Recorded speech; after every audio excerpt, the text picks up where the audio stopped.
እንዳገበረ ነቲ ዕድመ ከም ዝሓለፉ ሓደ ግዜ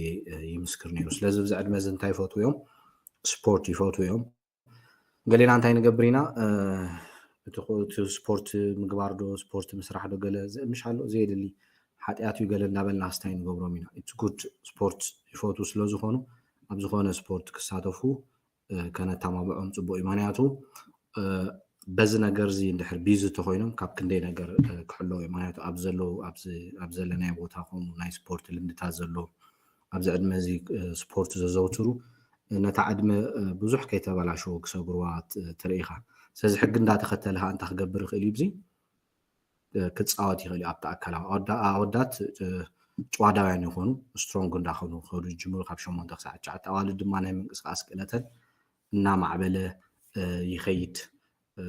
ኣብ ኣካላቶም ከምኡ ዓይነት ለውጢ እንዳርኣዩ ይኸዱ ካብ 8 ክሳብ 9 ዘሎ ዓመት ኣእምራዊ ከይተጨነቑ ክመሃሩ ይኽእሉ እዮም። ኣብዚ ክላስ ኣብዚ 8 ክሳብ 9 ዘሎ ነዚ እንዳፅናዕኮ ከሎ ከይድካ ትሪኦም ኢኻ ኣብቲ ክላስ ክመሃሩ ከለዉ ንኸባቢ 45 ሰዓት ይኹን ዋላ መምህር ሒዝዎም ከይተጨንቑ እንታይ ክገብሩ ይኽእሉ እዮም? ክመሃሩ ይኽእሉ እዮም። ኣእምሮኦም ክሕዝ ይኽእል። ሕጂ ብዚ ኣእምሮኦም ከይተጨነቑ ክመሃሩልና ስለ ዝኽእሉ ኣብቲ ናይ ዲቮሽን ግዜ ደሓን ዝኾነ ዲስካስ ክንገብር ንኽእል ኢና ምስኦም። ኣብዚ ናትና ሕጂ እንታይ መሃሩ ማቴዎስ መፅሓፍ ቅዱስ ጀሚሮም ወተልዮም ዝተወሰነ ጥቕሲ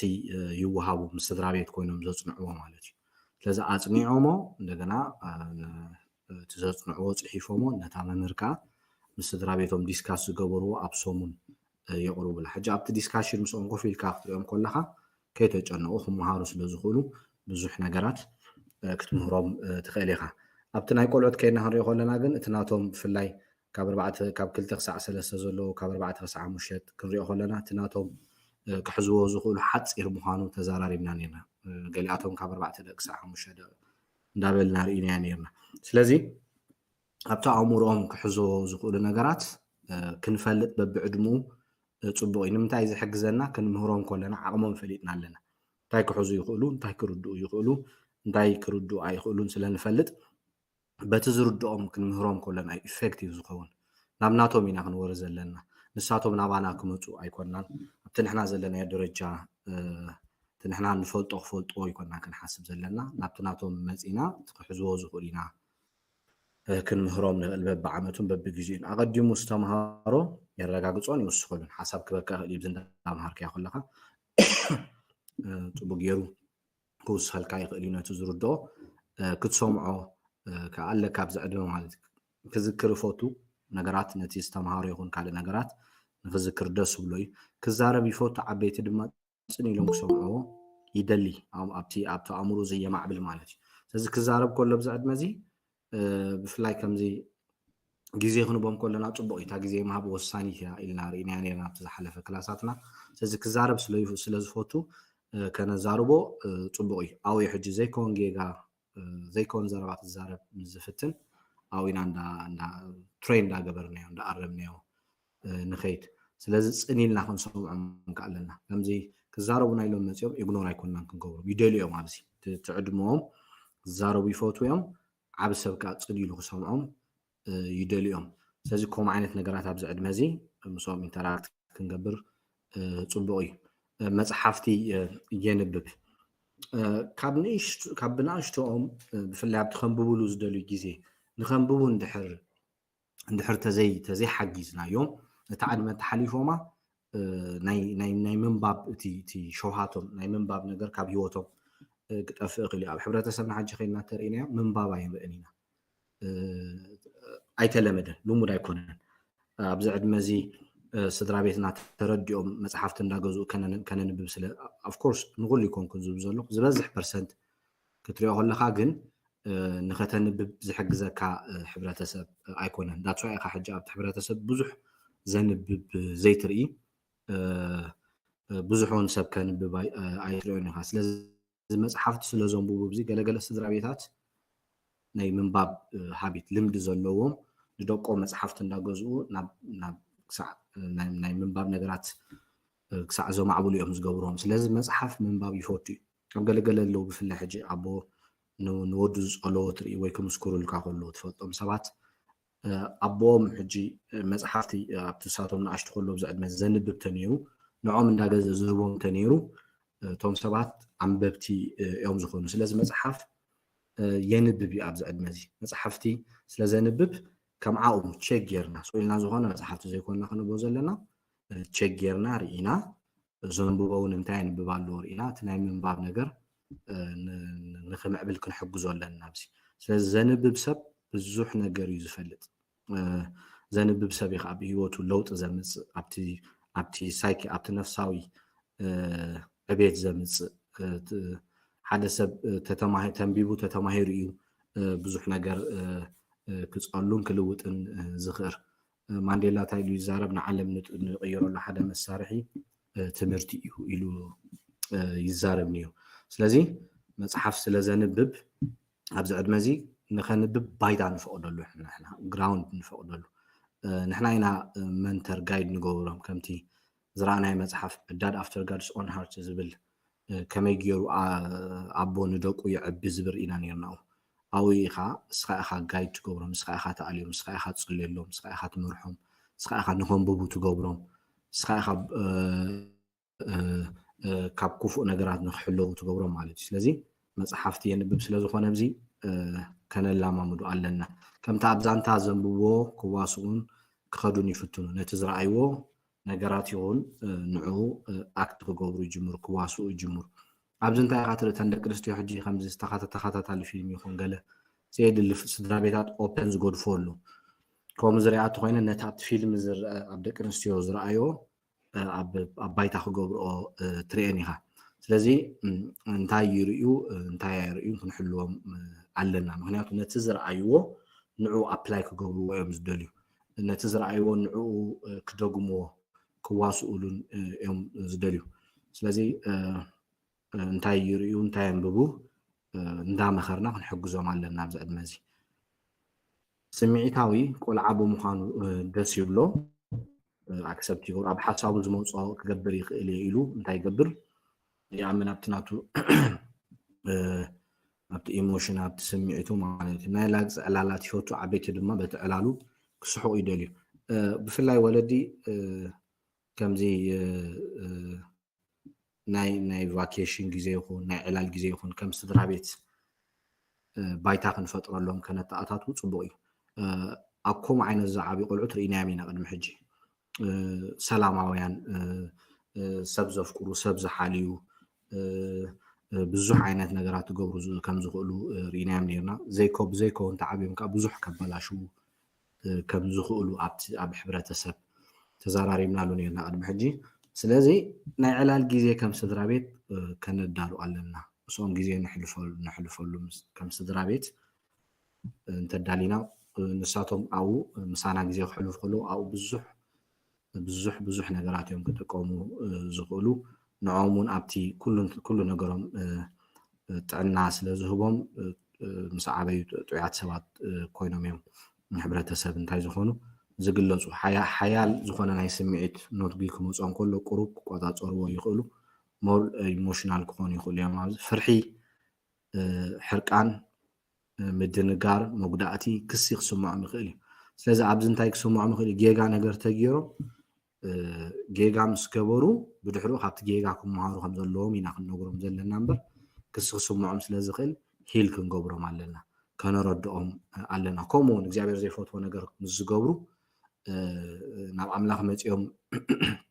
ምሕረት ምስ ሓተቱ እግዚኣብሔር ኣምላኽ ከዓ ምሕረት ከም ዝገበረሎም ብፍላይ ካብ ልቦም ማለቶም ኮይኑ ብኣፎም ዘይኮነስ ካብ ውሽጦም ተተመሊሶም እግዚኣብሔር ከዓ ከም ዝምለሶም ብድሕሪኡ ነቲ ዝሰምዖ ክሲ ክቕበልዎ ከም ዘይብሎም ክንነግሮም ኣለና ስለዚ ድማ ምስ ዓበይቲ ኮይኖም ክዛረብሉ የድልዮም ምሳና ኮይኖም ከውፅዎ ይደልዩ መጉዳእቲ ቅድሚ ሕጂ ብቐዳማይ ነጊርኩም ነይረ ነቦ እንቋቑሖ ምስ ገበረሉ ሲ እንታይ እንቋቑሖ ገለ ኢሉ ዘይድሊ ቃላት ምስ ተዛረብዎ እቲ ቆልዓ ከም ዝተጎድአ ነዲኡ እውን መፂ ከም ዝተዛረባ ነዚ ምሕረት ኣይገብረሉን ሓሲን እዩ ብቃላቱ ገለ ኢሉ እንታይ ከም ዝገበራ ከም ዝነገራ ነዲኡ ርኢና ነርና ብቐዳማይ ስለዚ ምሳና ክዘራረብሉ ኣለዎም ኣብቲ ዘጋጥሞም ነገራት ዝተጎድእዎ ነገራት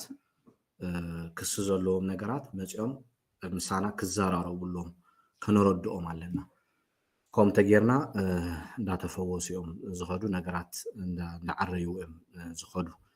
ኣባል ናይ ሓደ ጉጅለ ክኸውን ይደሊ እንዳተፃወቱ ኣለዉ ብፍላይ ኣብዚ ዕድመ እዚ ተርእይናዮም ግሩፕ ይገብሩ እዮም ብናቶም ኣወዳትን ኣዋልድን ኣብዚ ዕድመ እዚ በበይኖም እዮም ዝፃወቱ ብሓንሳእ ኣይፃወቱን እዮም ግን ናይ ሓንቲ ኣባል ናይ ሓንቲ ግሩፕ ጉጅለ ክኸውን ይደሊ ማለት እዩ ክትሪኦ ዋላ ከይድካ ፕራክቲካል እዚ እንዳፅናዕኮ ኩሉ ዋላ ብሳንዴይ ስኩል ከይድካ ክትሪኦ ከለካ ከምኡ ኢኻ ትርኢ ኣብቶም ቆልዑት ኣገዳስነት ስድራ ቤት ይርድኦ ካብ ናይ ኣድዩ ናይ ኣቦኡ ስድራ ቤት ዝያዳ ተገዳስነት ክሕድረሉ ይጅምር ሞር ፍቅሪ ሞር ኣቴንሽን ከም ዘድልዮም ቆልዑት ተዘራሪብና ነርና ቅድሚ ሕጂ ገዛ ንብረት ክዳውንቲ ገለ ኣይኮኑን ዝደልዩ ኸማ ኦፍኮርስ እሱ የድሊ እዩ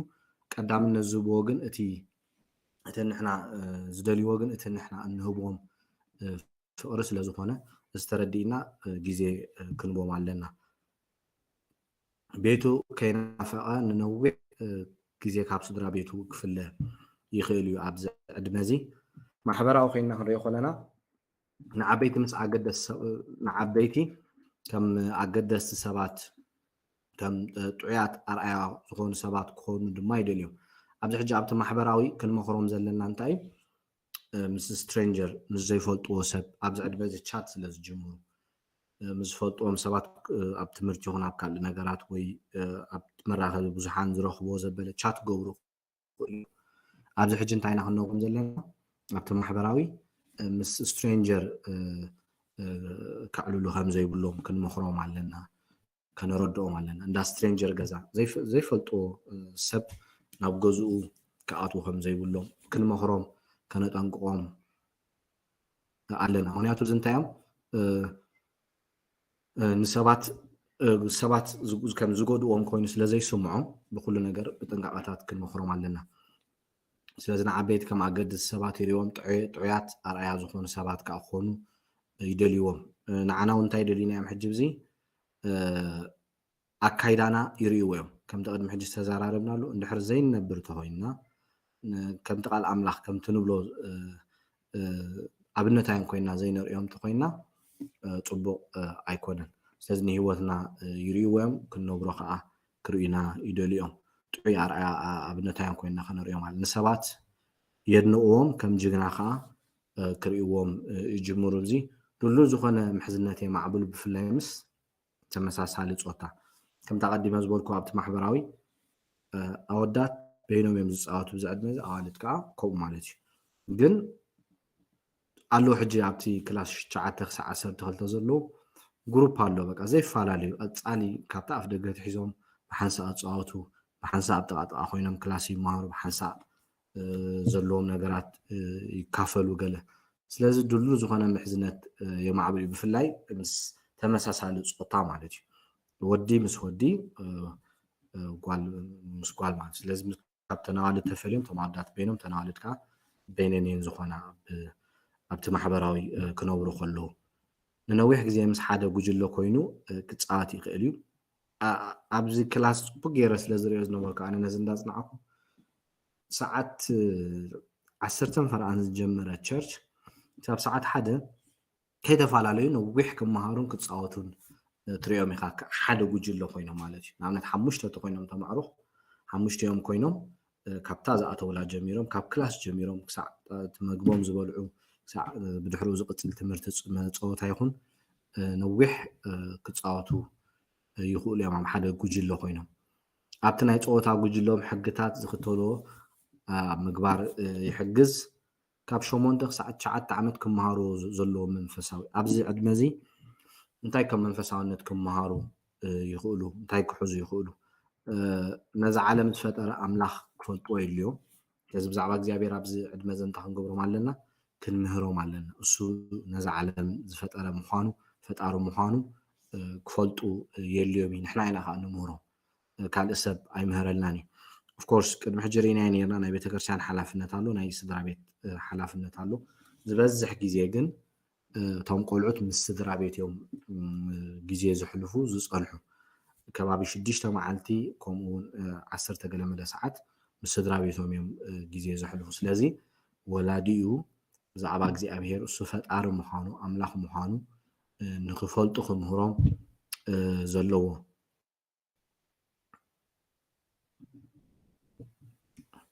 ብዛዕባ ምድሓን ክፈልጡ የድልዮም ንጎይታ የሱስ ከም ናይ ግሊ መድሓን እዮም ክቅበልዎ ድማ የድልዮም ክሳብ 12 ዘሎ ካብ 8 ክሳብ 9 ዘሎ ፅቡቅ ጌርና እንተሚሂርናዮም ክርድኦም ይኽእል እዩ ምስ ኣምላኽ ክዘራረብን ናብ ኣምላኽ ቀረባ ከም ዝኾነን ክስምዖ ይኽእል እዩ ፅቡቅ ጌርና እንተሚሂርናዮም ብፍላይ ካብቲ ዕድመ ጀሚርና ካብ 2 ዓመት ዘሎ 3 ዓመት ዘሎ ኩሉ ነገር እንዳንፀፍና ተኸይና ቃል ኣምላኽ ከምቲ ዝበልናዮ ዘርኢ ምዃኑ ክንዘርኣሎም ከለና ክንምህሮም ከለና ፊዚካል እንዳዓበዩ ይኸዱ ከሎ ቃል ኣምላኽ እውን ኣብ ሂወቶም እንዳቀየሮም እንዳለወጦም ናብ ምልዋጥ ኳዚ ግን ናብ ተሓቂ ንክመፁ ባይታ ከነንፅፈሎም ንኽእል ኢና ንዘልዮም ነገራት ይፅልን ነቲ ዝፀልዮ መልሲ ይፅበል ኣብ መንፈሳዊ ዝመሃሩ ኮይና ክንሪኦም ከለና ክፅልዩ ይኽእሉ እዮም ነቲ ዝፀለይዎ ከዓ ክፅበዩ ይኽእሉ እዮም ኣምላኽ ስለምንታይ ንሰባት ከም ዘፍቅሮም ክፈልጥ ይደሊ ኣብዚ ዕድመ እዚ ሕጂ ኣምላኽ ፍቅሪ ምዃኑ ፈቃር ምዃኑ ክፈልጥ ኣለዎ ስለምንታይ ንሰባት ከም ዘፍቅር ከዓ ክመሃር ኣለዎ ብፍላይ ነቶም ሕማቕ ባህሪ ዘለዎም ሰባት ንምድሓን ኣምላኽ ክቅበሉ ከይቅበሉ ምርጫ ከም ዘለዎም ክርድኦም ይኽእል እዩ ከተረድኦም እውን ትኽእል ኢኻ እንተሚሂርካዮም ብፍላይ ካብ ንእስነቶም ኣብዚ ዕድመ እዚ እዚ ነገራት መንፈሳውነት ክርድኦም ይኽእል እዩ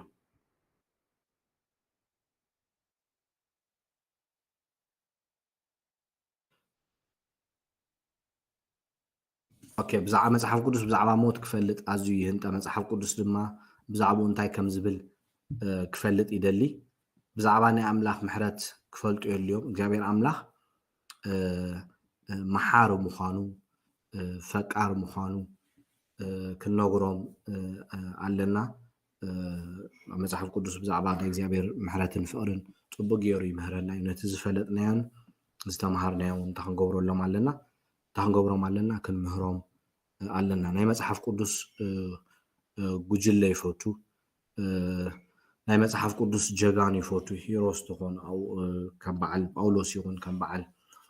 ሃዋርያ ይኹን ከም በዓል ዳዊት ይኹን ኣብ መፅሓፍ ቅዱስ ዘለዉ ጀጋኑ ዝገበርዎ ነገራት መሰፅንዖም ምስ መሃርናዮ ይፈቱ ነቶም ጀጋኑ ከምኦም ክኸውን ይደሊ ናይ ቤተክርስትያን መራሕቲ ኣርኣያ ክኾንዎም ይደልዩ ነቶም መራሕቲ ኣብዚ ዕድመ እዚ ንኣብነት ዝሃብካዮም ንሓደ ነገር እንድሕር ተዛሪብካዮም እንድሕር ተዘይጌርካዮ መራሒ ቤተክርስትያን ኮንካ ፅቡቅ ኣይመፅን እዩ ኣብነታዊ ከም ዘይኮንካ ተሪኦም ምኻውን ሕማቕ ስእሊ ክህልዎም ስለ ዝኽእል ክንቀርቦም ከለና ብኩሉ ነገር ብጥንቃቐ ክንቀርቦም ኣለና ኣምላኽ እዞም ዝስዕቡ ምዃኑ ክመሃር ይኽእል ንኩሉ ሰብ ከም ዘፍቅር እንተቐዲሞ ዝበልኮ እግዚኣብሔር ኣምላኽ ንኩሉ ንፃድቕ ይኹን ንሓጢኣተኛ ይኹን ንኩሉ እግዚኣብሔር ኣምላኽ እንታይ ከም ዝገብር ከም ዘፍቅር መፅሓፍ ቅዱስ ከዓ ከምኡ እዩ ዝምህረና ኣብ ማቴዎስ ከይድና ክንሪኦ ከለና ንሓጢኣተኛታትን ንፃድቃንን ፀሓይ ይህብ ዝናብ ይህብ ናይ ፈቃር ምዃኑ መሓሪ ምዃኑ ንኩሉ ሰብ ከም ዘፍቅር ቃል ኣምላኽ ይነግረናን ይምህረናን እዩ ስለዚ ብዛዕባ ኣምላኽ እዚ ክመሃር ይኽእል እዩ ብዚ ዕድመ እዚ ጠፈር ፈጢሩ እዚ ንሪኦ ዘለና ሰማይ ንሱ ከም ዝገበሮ ክመሃር ይኽእል እዩ ክመሃር ብዛዕባ እግዚኣብሔር ንሰማይን ምድርን ከም ዝፈጠረ ነዚ ንሪኦ ዘለና ኩሉ ከም ዝገበሮ ክመሃር ይኽእል እዩ ድሌታትና ይፈልጥን የማልኣልናን ኣብ ዝሓለፈ ግዜ እዚኣ ተንኪፍናያ ነርና ድሌታትና ይፈልጥ እዩ እግዚኣብሔር ኣምላኽ እንታይ ከም ዘድልየና ይፈልጥ እዩ ነቲ ድሌታትና ከዓ የማልኣልና እዩ ግን ቅድሚ ሕጂ ካ እንታይ ርኢና ነርና ንኣብነት ፀሊናስ ዝፀለናዮ ይህበና እዩ ኢልና እንተሚሂርናዮም ዘድልየና ከም ዝህበና ግን ክንነግሮም ኣለና ኩሉ ዝደለናዮ ሓቲትና እንድሕር ክበና ኢልና እንተሚሂርናዮም ዳሕራይ ዘድልዮም ነገር ምስ ሓተቱ እግዚኣብሔር ኣምላኽ ተዘይመሊሱሎም ዘየድሊ ዓይነት ነገራት ኣብ ሂወቶም ክሰኣል ስለ ዝኽእል ፅቡቅ ኣይኮነን እግዚኣብሔር ዘድልየና ዘበለ ፈልጥ እዩ እንተሓቲትናዮ ኣብ ዘሌና ከም ዝበልና ገሊኡ እውን ሓቲትናያ ዝኽልክለና ግዜኡ ዘይኣኸለ ክኸውን ክኸውን ስለዝኽእል ከምኡ ጌርና ፈላሊና ክንረድኦም ኣለና ንኽረድኣኒ ሓይሊ ኣለዎ ኣብ መፅሓፍ ቅዱስ ከይና ክንሪኦ ከለና እግዚኣብሔር ኣምላኽ ምስ እስራኤላውያን ካብ ኢድ ፈርዖን ከም ዘድሓኑ ንዳንኤል ካብ ኣፋ ናብስ ከም ዘድሓኑ ንሲድራቅ ሚሳቅ ኣብድኔጎ ካብ ሓዊ ከም ዘድሓኖም ንኽረድኣና ንዓና እውን ክእለት ከም ዘለዎ ሓይሊ ከም ዘለዎ ብዛዕባ እግዚኣብሔር ኣብዚ ዕድመ እዚ ክመሃሩ ይኽእሉ እዮም ጸሎትና ይደልን ይምልሰልናን ምስኡ ጸሎት ማለት ክንገልጸሎም ኣለና ምስ ኣምላኽ ምዝርራብ ምዃኑ ሓሳብና ንነግሮ እሱ እውን ብቃሉን ብመንፈሱን ገይሩ እንታይ ከም ዝገብረና ከም ዝዛረበና መፂና ናብኡ ክንፅሊ ጸሎትና ከም ዝደሊ እውን ክንምህሮም ኣለና መፂና ናብ ኣምላኽ ክንፅሊ ከለና ምፅላይና እግዚኣብሔር ከም ዘሐጉሶ ደስ ከም ዘብሎ ክንምህሮምን ክንነግሮምን ኣለና ብዛዕባ እግዚኣብሔር ቅዱስን ፍትሓውን እዩ ኣብ ኩሉ ዝገብሮ ዘበለ ፍትሓዊ ጌጋ የብሉን ቁኑዕ ፍርዲ ዝፈርድ እንደገና ቅዱስ እዩ ሓጢኣት ዝፀልእ ኣምላኽ እዩ ካብ ዘፍጥረት ጀሚርና ነቲ እሱ ኣይትግበርዎ ዝበሎም ሰባት ዝገበርዎ እሱ ከም ዘይተሓጎሰሎም ቅዱስ ምዃኑ ሓጢኣት ከም ዘይፈቱ ብዘመኖ እቶም ኣብ ትሽዑ ዝነበሩ ህዝቢ ሓጢኣት ክገብሩ ከለዉ እቲ ዝገብርዎ ነገር ከም ዘይፈትዎ ባህ ከም ዘይበሎ ቅዱስ ምዃኑ ደቅና ክንነግሮም ኣለና ጻድቕ ምዃኑ ቅዱስ ምዃኑ መጽሓፍ ቅዱስ እግዚኣብሔር ቅዱስ ምዃኑ ዝምህረና ቅዱስ ምዃኑ ንዖም እንታይ ክንገብሮም ኣለና ብዛዕባ ኣምላኽ ክንምህሮምን ከንረድኦምን ኣለና ከም ዘይሕፍረና ክንኣምኖ ንኽእል ኢና እንካ ከምቲ በዓል ኣብርሃም ይኹን ኩላቶም ኣብ መጽሓፍ ቅዱስ ዘለዉ ካብ በዓል ዮሴፍ ተኣሚንዎ ንዮሴፍ ከሕፍሮ ኣይንሪኦን ኢና እግዚኣብሔር ከምኡ በዓል ሙሴ ተኣሚኖም በዓል ኢያሱ ተኣሚኖም ኣብ መሳፍንቲ ዘለዉ ኣቦታት በዓል ኣብርሃም ተኣሚኖም ኩላቶም ኣቦታትና በዓል ዳንኤል ተኣሚኖሞ እንታይ ከም ዘይገበሮም ከም ዘይሕፈሮም ንደቅና ብዛዕባ እግዚኣብሔር እዚ ክንምህሮም ኣለና እግዚኣብሔር ዘይሕፍር ኣምላኽ ከም ዝኾነ ተኣሚንካዮ ከም ዝእመነካ ክንነግሮም ኣለና ተፀጊዕካዮ ተተወኪልካዮ ከም ዘይሕፍር ኣብዚ ዕድመ እዚ ካብ 8 ክሳብ 9 ዘሎ ብዛዕባ እግዚኣብሔር ክንምህሮምን ከነረድኦም ኣለና ብዛዕባ የሱስ እውን እዞም ነገራት እዚኦም ክንመሃር ይኽእል እዩ ወዲ ኣምላኽ ምዃኑ ከድሕነና ከም ዝመፀ መጽሓፍ ቅዱስ ኢየሱስ ክርስቶስ ወዲ ኣምላኽ ምዃኑ ብፍላይ ኣብ ወንጌላት ኣብ መልእኽታት ወዲ ኣምላኽ ምዃኑ ናብ ምድሪ ዝመፀ ንዓና ከድሕን ከም ዝመፀ ከይና ክንሪኦ ከለና እሱ መንገድን ሓቅን ህይወትን ምዃኑ ዕዳና ክፍል ከም ዝመፀ ገለም ኢልዎ ኣሎ ዮሃንስ ሓጢኣት ዓለም ዘርሕቕ ምዃኑ ካብ ዘፍጥረት ተበጊስና ሰብ ንኣምላኽ ከም ዝበደሉ ኣዳምን ሔዋን ናብ ኤደን ገነት ሓጢኣት ገይሮም ካብ እግዚኣብሔር ከም ዝተፈለዩ እግዚኣብሔር ኣምላኽ ተስፋ ከም ዝሃቦም ንክርስቶስ ንወዱ ከም ዝልእኽ ተስፋ ከም ዝሃቦም ብድሕሪ እውን ከም ዝለኣኹ መፂኡ ናብዚ ምድሪ ኣገልጊሉ ፍጹም ሰብ ኣምላኽ ኮይኑ ከድሕነና ከም ዝመፀ ክንነግሮም ኣለና ስለዚ ናብዚ ምድሪ ዝመፀ ከድሕን ምዃኑ ብዛዕባ የሱስ ክርስቶስ ክንምህሮምን ከነረድኦምን ኣለና ከድሕነና ክንዳና መጭዕዳና ከፍል ከም ዝመፀ ክንነግሮም ኣለና እቲ መልኣኽ ንማርያም ክግለፀላ ከሎ እንታይ ኢሉ ተገሊፅላ ንሱ ንህዝቡ ካብ ሓጢኣቱ እንተክገብሮም ከድሕኖም ኢሉ ኢየሱስ ስመዮ ኢሉ ኣብ ማቴዎስ ምዕራፍ 1 ንማርያም ንዮሴፍ እቲ መልኣኽ ከም ዝተዛረቦ ቃል ኣምላኽ ይነግረና ስለዚ ከድሕነና ከም ዝመፀ ክንምህሮም ኣለና ንሓጢኣትና ክብል ኣብ መስቀል እንታይ ከም ዝኾነ ከም ዝሞተ በዲልና ኢና ስለዝበደልና ንሓጢኣት ጌርና ኢና ሓጢኣት ምግባርና ካብ እግዚኣብሔር ፈላሊና እዩ ሓጢኣት ካብ እግዚኣብሔር ይፈላልዩ ስለዚ መፂኡ ንዕዳና እንታይ ክገብር ክኸፍል ኢሉ ከም ዝመፀ ኣብ መስቀል ከም ዝሞተ ክንምህሮም ኣለና ብዛዕባ የሱስ ካብ ሞት ተንስኡ ድማ ኣብ መንግስተ ሰማይ ከም ዘሎ ተንስኡ ከም ዘሎ ከም ዝሞተ ድሕሪ 3 መዓልቲ ተንስኡ ኣብ ሰማይ ከም ዘሎ ብዛዕባ የሱስ ክርስቶስ ክንምህሮም ንኽእል ኢና ኣብዚ ዕድመ እዚ የፍቅረናን ጥቡቕ ዓርክን ምዃኑ ከመይ ከም ዝነበረ ምስ ሓዋርያ ኣብነት እንዳምፃና ከም ዘፍቅሮምን ዓርኮም ከም ዝነበረን ካብ ወንጌላት እንዳወሰና ክንምህሮም ንኽእል ኢና ብዛዕባ ኢየሱስ ክርስቶስ በደል ኣይተረኽቦን በደለኛታት ግን የፍቅር ኩሉ ኣብዚ ምድሪ ክመላለስ ከሎ ወላ ሓንቲ ነገር በደል ከም ዘይነበሮ ምክንያት መፅሓፍ ቅዱስ ከምኡ ይምህረና ስለዝኾነ ካብ ቃል ኣምላኽ እንዳምፃና በደል ከም ዘይተረኽቦ ግን ንሓጢኣተኛታት ንበደልቲ ከም ዘፍቅር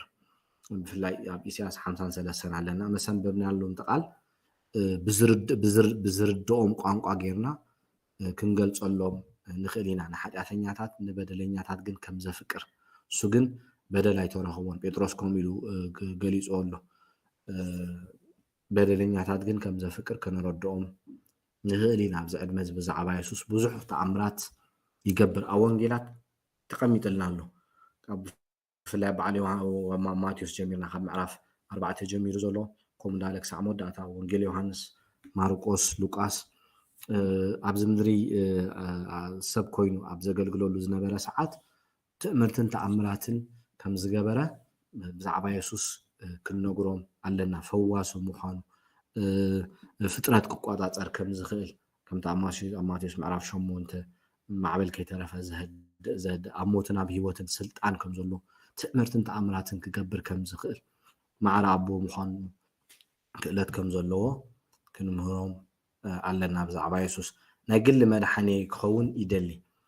ብዙሕ ግዜ ሕጂ እንታይ ኮኑ እዮም ኣብ ቤት ኣምላኽ ምስ ዓበዩ ሓጢኣተኛታት ኣይመስሎምን ኣብኡ ስለዝዓበዩ በቃ ንርእሶም ከም ቅዱሳን ገይሮም እዮም ዝሓስብዋ ወይ እውን ስድሮም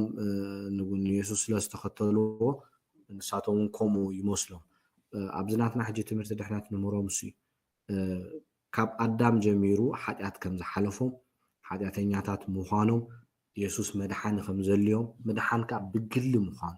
ብስድራ ቤት ዘይኮነ በቦኻ በዴኻ ዘይኮነ ብግልኻ ትውስኑ ውሳኔ ምዃኑ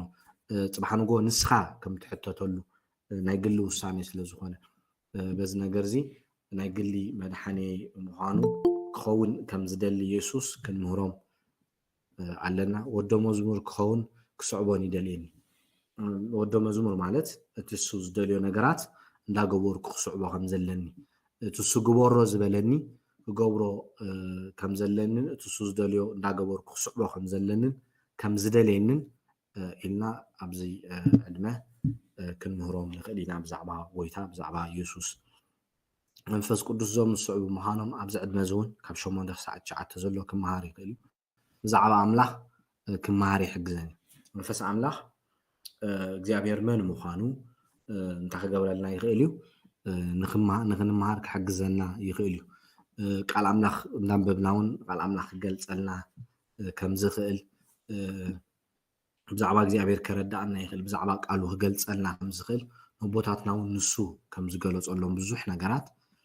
ብዛዕባ መንፈስ ቅዱስ ክንምህሮም ንኽእል ኢና ቁኑዕ ነገር ክገብር ይሕግዘኒ ቅዱስ ዝኾነ ነገራት እግዚኣብሔር ዝፈትዎ ነገራት ኣምላኻዊ ፍረ ከምቲ ኣብ ገላትያ ዘሎ መንፈሳዊ ፍረ ንዑ ንክገብር ፅቡቕ ነገር ንክገብር እንታይ ይገብረኒ ይሕግዘኒ እዩ ክሕግዘኩም ይኽእል ኢልና ክንምህሮም ኣለና ኣካል ናይ ስላሴ ምዃኑ መንፈስ ቅዱስ ኣካል ልክዕ ከምቲ ኣቦ ወዲ ኮኢኳል ዝኾኑ ማዕረ ዝኾኑ መንፈስ ቅዱስ እውን ኣካል ስላሴ ከም ዝኾነ ክንምህሮም ኣለና ንኣመንቲ ዝተዋህበ ተስፋ እዩ ዕርቡን ምዃኑ መንፈስ ቅዱስ ነቲ ቃል ሓቂ ምስ ሰማዕናዮ ምስ ኣመና ከም ዝሓተመና ቃል ኣምላኽ ይነግረና ንኣመንቲ ዝተዋህበ ተስፋ ምዃኑ ክንምህሮም ኣለና ብዛዕባ መንፈስ ቅዱስ መፅሓፍ ቅዱስ ዞም ዝስዕቡ ምዃኑ ክመሃር ይኽእል ቃል ኣምላኽ እዩ ብዛዕባኡ ድማ ይዛረብ ስለዚ ብዛዕባ መፅሓፍ ቅዱስ ክንምህሮም ከለና እንታይ ኢና ንምህሮም ቃል እግዚኣብሔር እዩ ሰባት እዮም ኣምላኽ ገሊፁሎም ፅሒፎም እምበር ናይ ሰባት ከም ዘይኮነ ኣብ መፅሓፍ ቅዱስ ኣብ ብዙሕ ቦታታት ኣሉ እግዚኣብሔር ኣምላኽ ንሙሴ ካብ ሙሴ ጀሚሩ ነቲ ኩሉ ዝገበሮ እግዚኣብሔር ፀሓፎ ከም ዝበሎ ንበዓል ኢያሱ ይኹን ኣብ መሳፍንቲ ዘለዎ ንበዓል ዳንኤል ንኩላቶም ብፍላይ ነቢያት ነቲ ዘዝበሎም ዝተዛረቦም ፀሓፍዎ ከም ዝበሎም ቃል ኣምላኽ ይነግረና ስለዚ ናቶም ሓሳብ ኣይኮነን ናቶም ቃል ኣይኮነን ናቶም ድሌታቶም ኣይኮኑን ተዛሪቦም ሓሊፎም ከይዶም እግዚኣብሔር ዝበሎም እዮም ፅሒፎም ከይዶም ስለዚ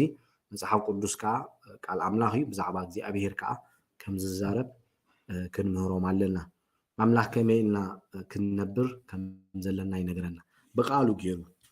ዓይናይ ጥቁኑ ዓይናይ ትጌጋ እግዚኣብሔር እንታይ ፈቱ እንታይ ፀልእ እንታይ ደሊ እንታይ ኣይደልን እግዚኣብሔር ኣምላኽ ብቃሉ እንታይ ዝገብረና ክነግረና ክምህረና ዝደሊ ስለዚ መፅሓፍ ቅዱስ እዚ ኢልና ኢና ክንምህሮም ዘለና ኣብ ዕድመ 8 9 ዘሎ ኣምላኽ ካብ ካልኦት ክሰርሕ ከሎ የርኢ ስለዚ ንኣብነት ኣብ ዘፍጥረት ምዕራፍ 12 ፀዊዑ ንኣብርሃም ከምቲ ዝበሎ ክገብረሉ ከሎ ቃል ኣምላኽ ይነግረና ከምቲ ዝሃቦ ተስፋ ክፍፅመሉ ከሎ ኢና ንርኢ ስለዚ ኣምላኽ ኣብ ካልኦት ክሰርሕ ከሎ ኢና ከነሪኦም ዘለና ከሎ ክርእዩ ከም ዘለዎም ኣብኡ ክንገልፀሎም ዘለና ኣብ ዮሴፍ ዝገበሮ ኣብ እስራኤላውያን ዝገበሮ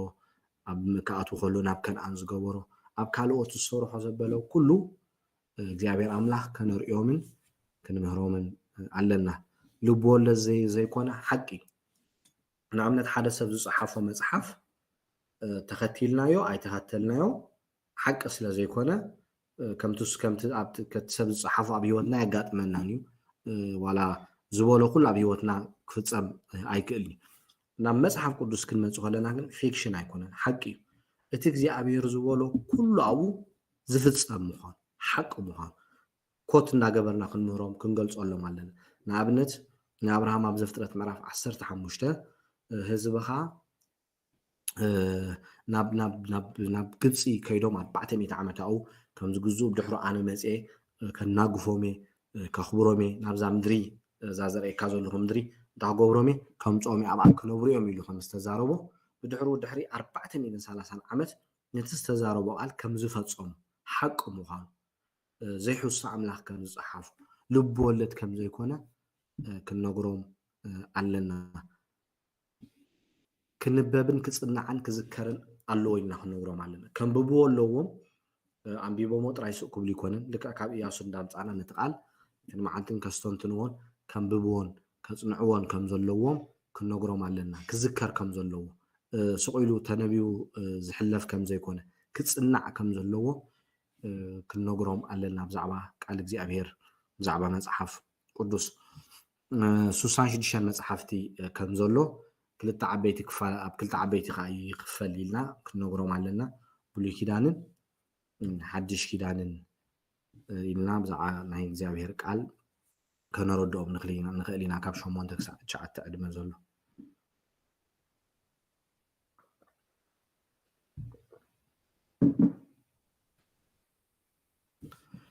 ብዛዕባ ወለዲ ንስድራ ቤቶም ከመይ ክእዘዙ ከም ዘለዎም ክንነግሮም ከለና ኣብ ገዛ ክሰርሕን ክሕግዝን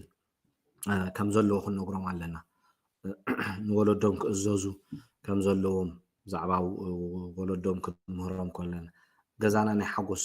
ገዛ ገዝኦም ከም ናይ ሓጎስ ገዛ ከም ዝኾነ ብዛዕባ ወለዶም እውን ክእዘዙ ከም ዘለዎም ክሰምዕዎም ከም ዘለዎም ክንምህሮም ኣለና ገዛና ቃል ኣምላኽ ንመሃረሉ ከም ዝኾነ ክንምህሮም ክንነግሮም ኣለና ብዛዕባ ቤተክርስትያን እውን ክፈልጥዎ ዘለዎም ቤተክርስትያን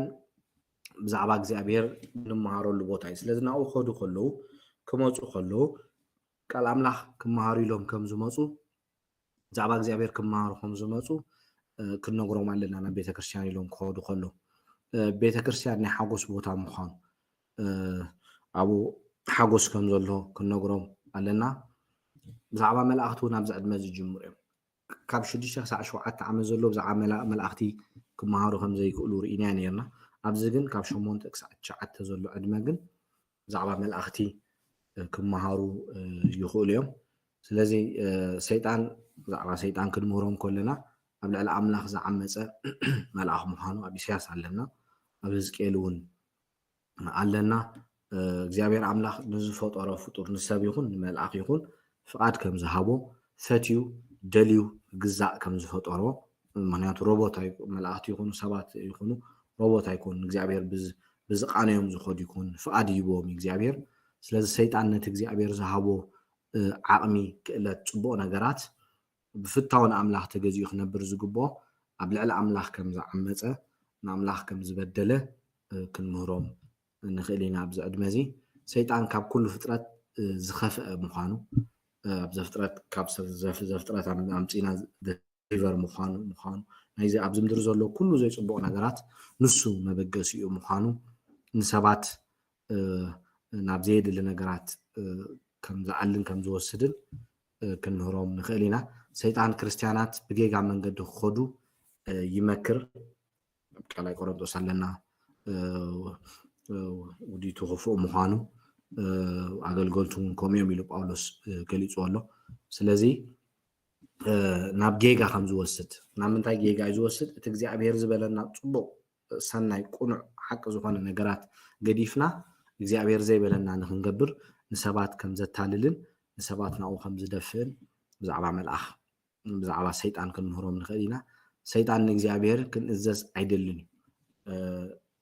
ኣብ ዘፍጥረት ኣለና ክሊር ብዝኾነ እግዚኣብሔር ኣምላኽ ኣይትብልዑ ኢልዎም ኣብ ምዕራፍ 2 ሰይጣን ግን ነቲ እግዚኣብሔር ዝበሎ ነገር ገዲፎም ነቲ እግዚኣብሔር ዘይበሎ ክገብሩ እንታይ ከም ዝገበሮም ከም ዘታለሎም ስለዚ ንኣምላኽ ክእዘዙ ኣይደልዮም ንደቂ ሰባት ኢልና ኣብዚ ዕድመ እዚ ብዛዕባ መልኣኽ ብዛዕባ ሰይጣን ክንረድኦምን ክንምህሮም ንኽእል ኢና ቅዱሳት መላእኽቲ ንክርስቲያናት እንታይ ከም ዝገብሩ ይሕሉ ከም ዝሕልውና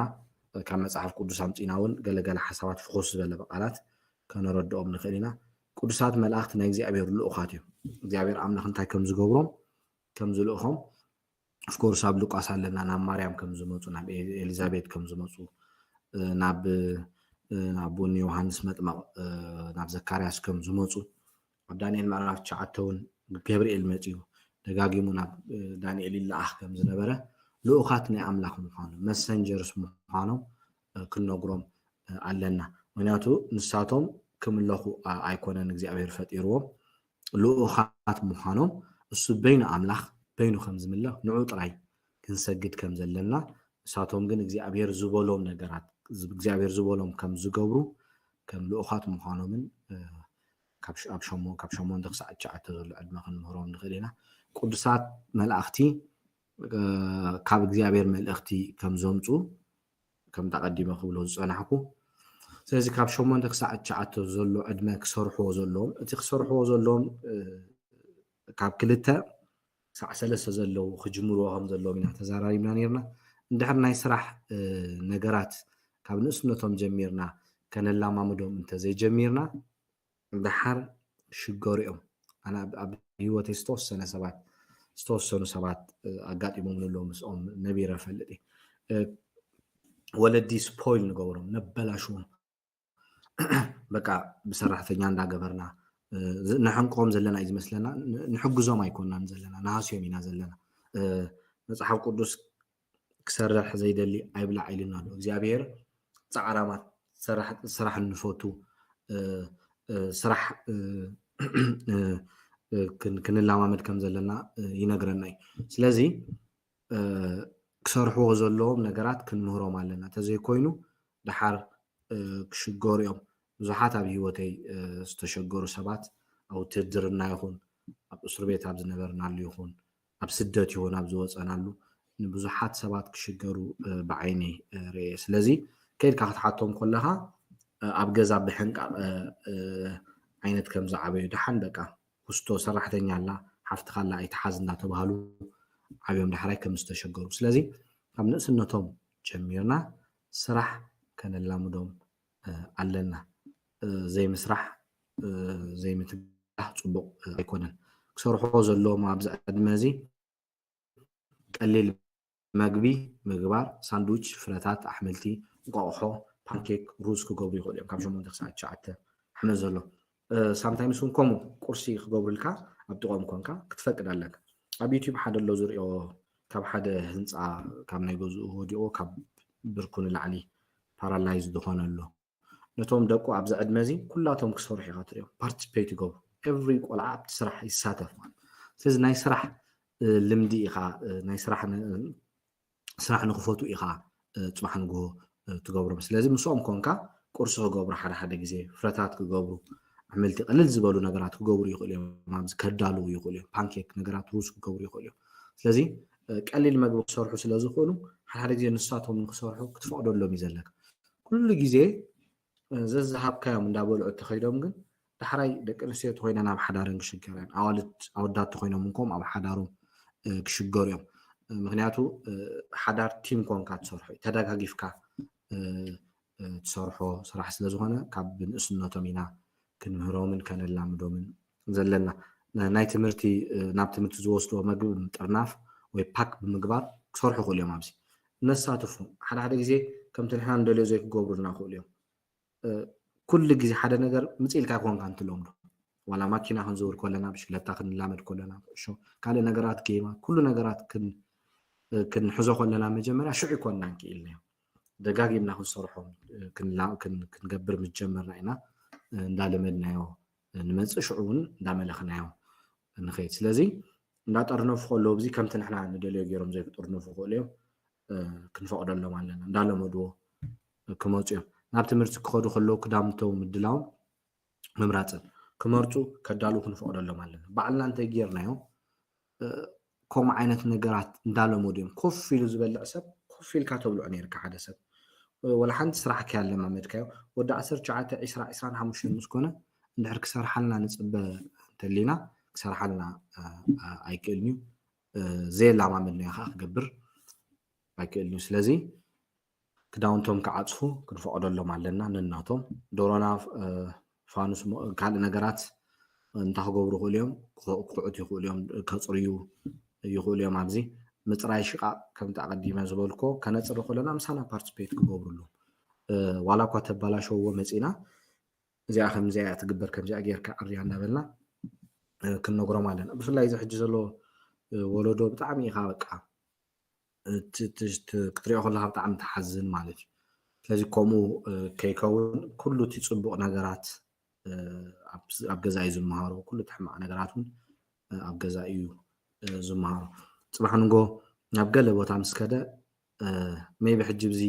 ክፃወት ይደሊ ካልእ ነገራት ይደሊ ንጭቅጭቆ ዘለና ክመስሎ ይኽእል እዩ ክፀልዓና ይኽእል እዩ ብምጭቅጫቅና ድሓር ግን ክንሰብ ምስ ኮነ ምስ ዓበየ ግን ንዓና እዩ ኣድማየር ንዓና እዩ ዘድንቐና ፅባሕ እስኻ ከምዚ ጌርካ ዘይተዕብየኒ እኮ ከምዚ ዓይነት ሰብ ኣይምኾንኩን ነይረ ኢሉ ዝነገረና ቃላት ዝዛረበና ንዓና በንፃሩ ተባላሽን ያው እስኻ ከምዚ ዘይትገብረኒ እኮ ከምዚ ኣይምኾንኩን ነይረ ክብለና ይኽእል እዩ ስለዚ ከፅርዩ ክሰርሑ ኣብ ገዛ ክሳተፉ ክንፈቅደሎም ኣለና ከነሳትፎም ከዓ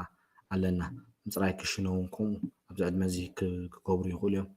ገዛውን ምፅራግ ገዛ ክንፀርግ ከለና ምሳና ክፀርግሆም ዘለዎም ባዕሎም ምሕፃብ ይላመዱ ነገራት ኣርኢናዮም መፂና እንዳደገምና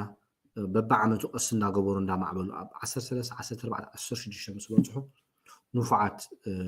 ውሉድ ክኾኑልና እዮም ከምዚ ጌርና እንዳዕበናዮም እንተኸይና ሙሉእ ጥሬት ክገብሩ ከም ዘለዎም ባዕሎም እዚ ነገራት ዝኽንብሎ ፀናሕና ክገብሩ ይኽእሉ እዮም ካብ 8 ክሳብ 9 ዓመት ብዛዕባ ፆታ ክፈልጥዎ ዘለዎም ካብ ቤት ትምህርቲ ናብ ቤቶም ምስ ተመለሱ ብዛዕባ እቲ ካልኦት ቆልዑት ክዛረቡ ዝሰምዖን ፆታዊ ነገራት ይሓቱ ክሓቱ ይኽእሉ እዮም ብዛዕባ ጉብዝና ክርድኦም ጅምር ኣብዚ ነገር መፂኦም ገለ ዝሰምዕዎ ቤት ትምህርቲ ዘይፅቡቕ ነገር ተነጊሮምና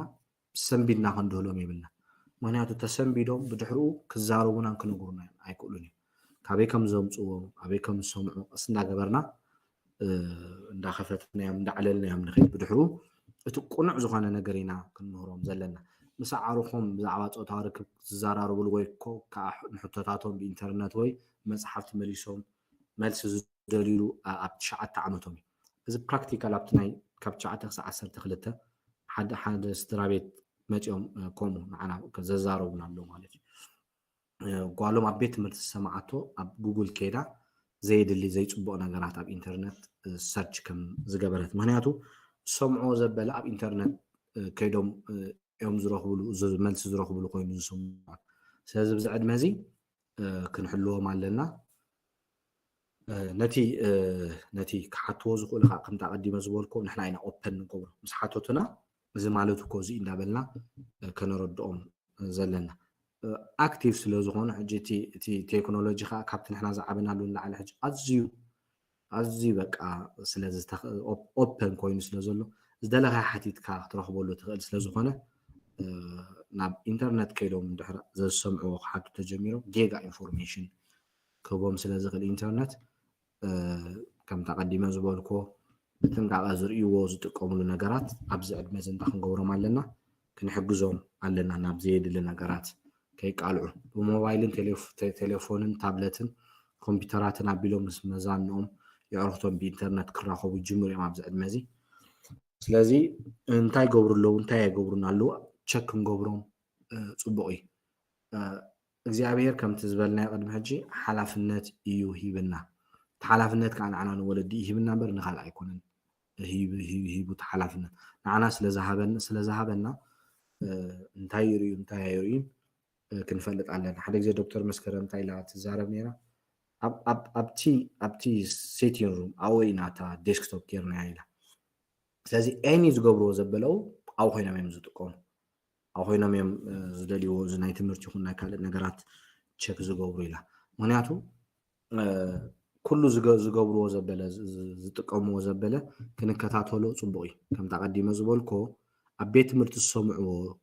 ኣብቲ ቤት ትምህርቲ ሕጂ እንታይ ኢና ክንሓስብ ዘለና ገሊኦም ብዲስፕሊን ዝዓብዩ ቆልዑት ኣለዉ እቲ ቤት ትምህርቲ ገሊኦም ኣቦምን ኣዲኦምን ናብ ብዙሕ ዓይነት ብብልሹና ዝነብሩ ደቆምንቲ ዝገብርዎ ነገራት ዘርእዎም ከምኡ እንዳርኣዩ ዝዓብዩ ኣለዉ ገሊኣቶም እውን ምስ ኣዲኦም ወይ ምስ ኣቦም ዓብዮም ዝግደሰሎም ዘይብሎም ኣብቲ ቤት ትምህርቲ ክእከቡ ከለዉ ብዙሓት ቆልዑት እዮም ዝእከቡ ምስ ብዙሓት ዝተፈላለየ ባህሪ ዘለዎም እዮም ዝራኸቡ ስለዚ ኣብኡ ዝዛረብዎ እቶም ብብዙሕ ነገራት ተበላሽዮም ዝመፁ ነቶም ምንም ዘይፈልጡ ደቅና ሓሳባት ክብዎም ይኽእሉ እዮም ስለዚ እንድሕር ምሳና ምዝርራብ ለሚዶም ተፀኒሖም ግን ከምዚ ኢሎም ቤት ትምህርቲ ከምዚ ሰሚዐ ኢሉ ክነግረና ስለ ዝኽእል ገና ናብ ኢንተርነት ከይዱ ነቲ ዝሰምዑ ሕቶታት ኣብ ትምህርቲ ሰርች ቅድሚ ምግባሩ ንሕና ክንረድኦን ክንምልሰሉን ንኽእል ኢና ምስ ነገሩና ግን ዋላ ዘይፅቡቅ ይኹን ክንቁጣዕ ክንሓርቀሎም የብልናን ኮርሲ ይሕርቐካ እዩ ግን ስምዒትና ገቲእና ከመይ ጌርና ክንመክሮምን ክንኣልዮምን ከም ዘለና ክንፈልጥ ኣለና ካብ 10 ክሳብ 12 ዓመት ኣብዚ ዕድመ እዚ ኣካላዊ ዕቤት ከይድና ክንሪኦ ከለና ብዙሕ ሓይሊ ኣለዎም ኣይደክምኒ ክሕግዝ ይደሊ ኣብቲ ኣካላዊ ሕጂ ርኢና ፓርቲስፔት ክገብር ደሊ ካብ 10 ዓመት ክሳብ 12 ብዙሕ ሓይሊ ከ ኣለዎም ክሰርሑልና ክእሉ እዮም ክፃወቱ ክእሉ እዮም ብዙሕ ኣይደኽሙን እዮም ኣብዚ ዕድመ እዚ ስለዚ ክሕግዝ ስለ ዝደሊ ከምቲ ዝበልና ኣብዚ ዕድመ እዚ እንታይ ከም ዝሰርሕ ክንሪኦ ኢና ኣብቲ ክገብሮ ዝኽእል ኣብዚ ዕድመ እዚ ከነሳትፎ ክሰርሕ ክንፈቅደሉ ኣለና ቀስ ኢሉ እንታይ ዝገብር ኣብዚ ክጉብዝ ዝጅምር ኣብቲ ኣካላዊ ዓበይቲ ክገብርዎ ዝኽእሉ ነገራት ክገብር ይኽእል እዩ ኦፍኮርስ 10 ክሳብ 12 ደሓን ዕድመ ስለ ዝኾነ ኣትዩ ልክዕ ከምቲ ዓብ ዝገብሮ ክገብር ይኽእል እዩ ነገራት ዛሕዛሕ ኣቢሎም ይገድፎ ከምቲ ዝነበሮ ገይሮም ተጠቂሞም ከምቲ ዝነበሮ ገይሮም ክመልስዎ ኣይክኽእሉን እዮም ግን ፈሓቢሎም ክኸዱ ይኽእሉ እዮም ገዲፎም ክኸዱ ስለ ዝኽእሉ ቀስ ኢልና ከነረድኦም ኣለና ዓቕሞም ተፈሊጥና እንታይ እዩ ዝሕግዘና ኦኬ ክሰርሕዎ ክገብርዎ ዝኽእሉ እንተፈሊጥና ኦኬ ኣብዚ ዕድመ እዚ ባህሪኦም እዚ ገይርዎ ዘሎ ሕጂ ዕድሙኡ ስለ ዝኾነ ኢልና ኢና ክንድግፎምን ክንኣልዮምን ንጅምር ዕድሞኦም ተዘይፈልጥ እንታይ ክገብሩ ይኽእሉ ኣብ ዕድሞኦም ተዘይፈሊጥና ግን ክንሃስዮም ንኽእል ኢና እቲ በብዓመቱ ዕድሞኦም ምርዳእ ሓጋዝ እዩ መገሻ ይፈቱ ምስ ደቂ ክፍሉ ክላሱ ኮይኑ ዝተፈላለዩ ነገራት ክገብር ይደሊ ኣብዚ ኣካላዊ ዕድመ ኦፍኮርስ ናብቲ ክእከቡ ከለዉ ወይ ጓል ይኹን ወይ ወዲ ይኹን ምስቶም ምስኡ ዝመሃሩ ናብ ገዛ ከይዱ ዋላ ናብ ገዝኡ መፂኦም ነገራት ክገብሩ ይደልዮም ግን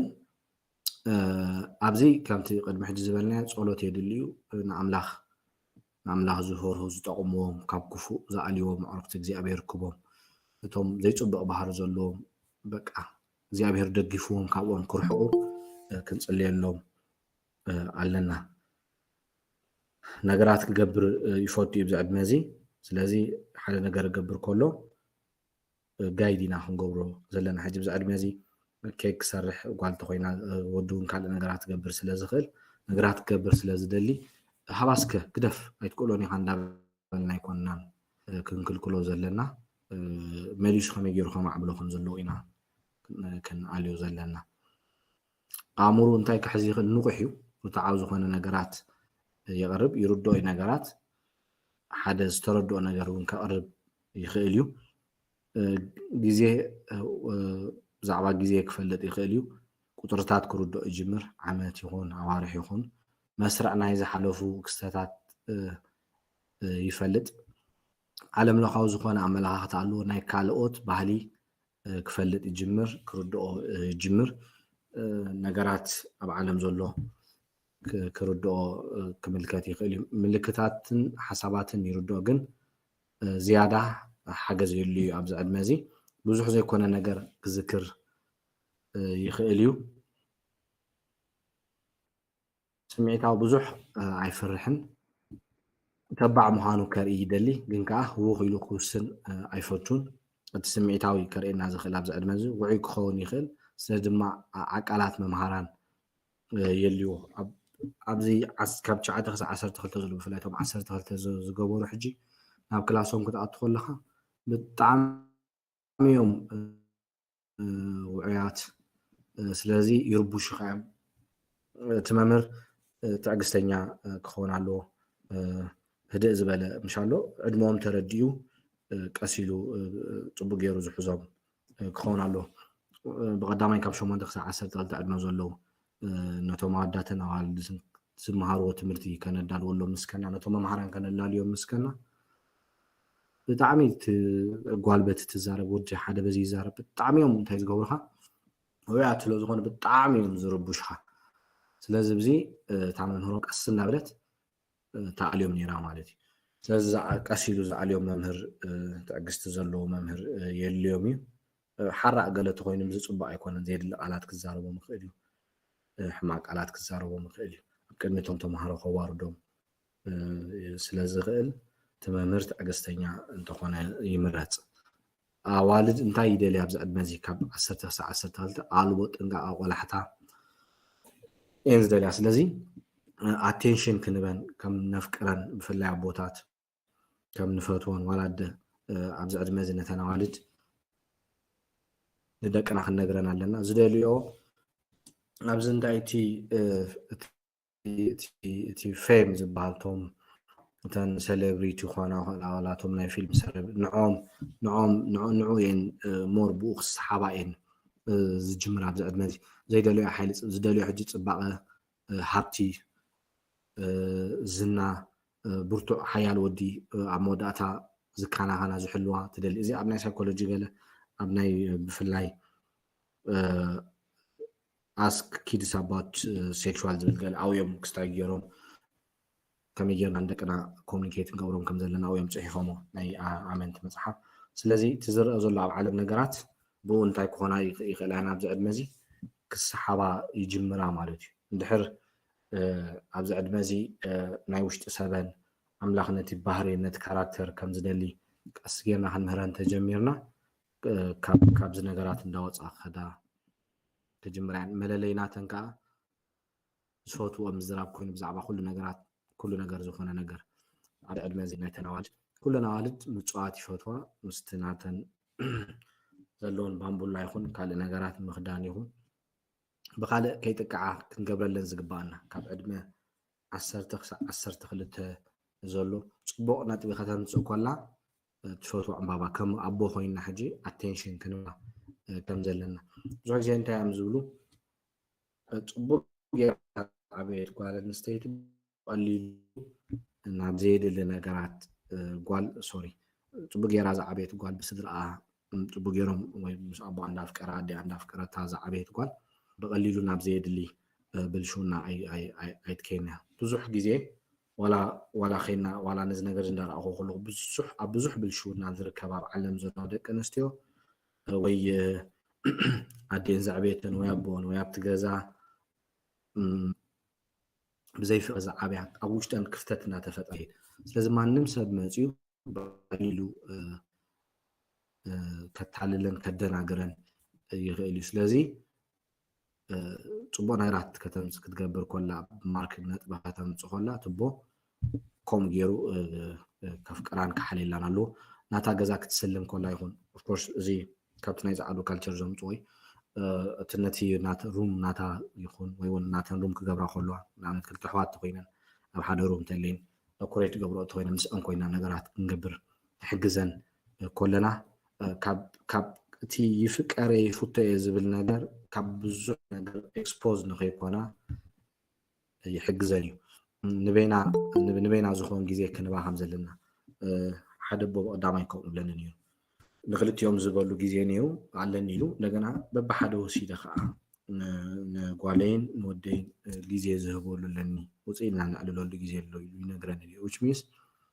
ብዙሕ ኣብቶም ቆልዑት ከይድካ ክትሪኦ ከለካ እቲ ለውጢ ከዓ በቃ ህድእ ዝበሉ بقليلو خدفرهم زي تقلقل يخاطري سلازي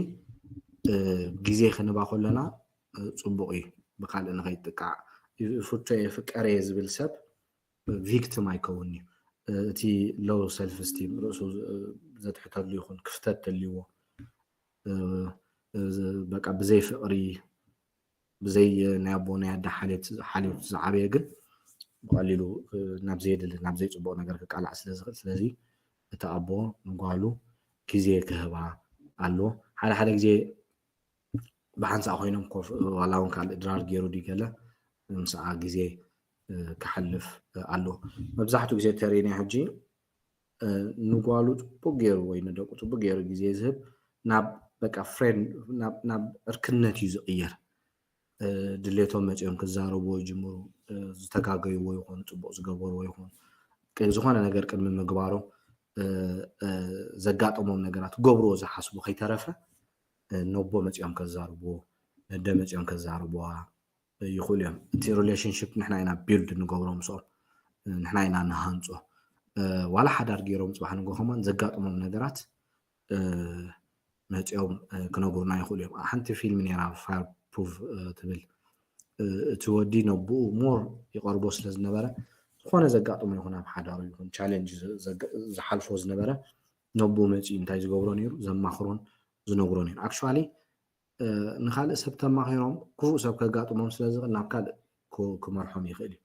ንዓና መጪኦም ተነጊሮምና ግን ንሕና ስለናሓልየሎም ስለነፍቅሮም ናብቲ ጥዑይ ነገር ኢና ክንመርሖም ንኽእል ስለዚ መግቢ ጌርና ምስኣ ንዕልለሉ ግዜ ንሕልፈሉ ግዜ ክንገብር ኣለና ማሕበራዊ ካብ 10 ክሳብ 12 ምስ መዛንኡ ክኸውን ይደሊ ብፍላይ ከም ናቱ ጾታ ከም ተቐዲመ ዝበልኮ ኣብቲ ክላስ ከይድካ ክትሪኦ ከለካ እቶም ኣወዳት በይኖም ተናዋልድ በይነን ይኻትሪ ብዙሕ ናጽነት ይደሊ ተኣማንነት ክርድኦ ይጅምር ጀጋኒ ፎቶ ከም ተቐዲመ ዝበልኮ መጽሓፍ ቅዱስ ዘለዎ ይኹን ዋላ በኻል በቲ ሚድያ እንዳሕዙ ጽሎቱ ኮይንኻ ነቶም ዝሪኦም ብኦም ጀጋኒ ኢሉ ክቕበሎም ይኽእል ከም በዓል ኩዕሶ ዝኣምሰሉ ፀወታታት ጽቡቕ ይፃወት ኣዳውን ኣጋሩን ጽቡቕ ገይሩ ከዋሃድ ስለ ዝኽእል ክእለቱ ድማ እንዳማዕበሎ ክኸይድ ይኽእል እዩ ካብ 10 ክሳብ 12 ዘሎ ዝገብሮም ነገራት ሓላፍነት ክወስደሎም የልዮ ንኣብነት ጌጋ ተገይሩ ዘይጽቡቕ ነገር ተሰሪሑ እቲ ዝገበሮ ጌጋ ሓላፍነት ኣብ ገለገለ ኤርያ ሰብ ጌጋ ገይሩ ብዙሕ ግዜ ኣናዋላ ዘጋጥመካ ትሪኦ ከላ ጌጋ ገይሩ ሓላፍነት ክወስድ ኣይደለዩ ትሪኦ ከለካ ገለገለ ሰባት ግን ስድሮም ጽቡቕ ገይሮም ዝዓበይዎን ጌጋ ዝገበርዎ ነገር ነቲ ጌጋ ዋዕነ ተጋጌ ገብሮ ይነበረንን ስለዚ ሶሪ ምሕረት ይሓትት ኣለኹ ዝብሉ ውሕዳት ኢኻ ትሪ ስለዚ ነቲ ዝገበሮ ነገር ንጽቡቕ ይኹን ንሕማቕ ይኹን ሓላፍነት ክወስድ ከም ዘለዎ ኣብዚ ዕድመ እዚ ኣብቲ ማሕበራዊ ክርድኦ ስለዝኽእል ክንምህሮ ኣለና መንፈሳ ኣቐዲምና መሰረት ኣንቢርናሎም ኣቐሚጥናሎም ተነርና ካብ 4 ጀሚሩ ዘሎ ዕድመ ነቲ ናይ ምልሓን ፃውዒታ ክገብርዎ ይኽእሉ እዮም ክቅበልዎ ይኽእሉ እዮም ንጎይታ የሱስ ከም ናይ ግሊ መድሓኒኦም ክቅበልዎ ክውስኑ ይኽእሉ እዮም ነቲ መጽሓፍ ቅዱሳዊ ሓቂ ይምርምሩን ሕቶታት ይሓቱ ባዕሎም ድማ ነቲ ሓቂ ክመሃርዎ ይኽእሉ يحطون لي مابزي كحطونا كله كنملسلهم علينا ቅድሚ ሕጂ ተዛሪበ ነይረ መፅሓፍ ቅዱስ ንሕና ምምሃር ምፅናዕ ዘድልየና ሓቲቶምና እንድሕር ተዘይመሊስናሎም ኣይፈልጥን እዩ ዝብል ነገር እንድሕር ከማዕብሉ ተጀሚሮም ፅቡቅ ኣይመፅእን እዩ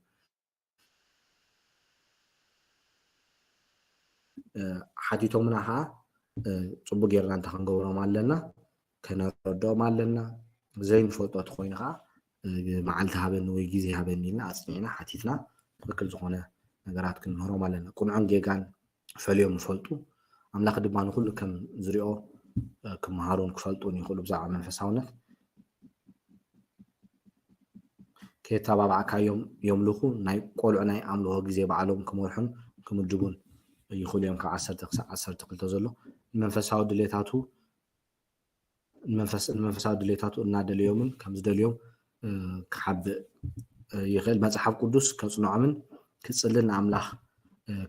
ከገልግሎን ይኽእል እዩ ብዝዕድመ እዚ ስለዚ መፅሓፍ ቅዱስ ከፅንዕ ይጅምር እዩ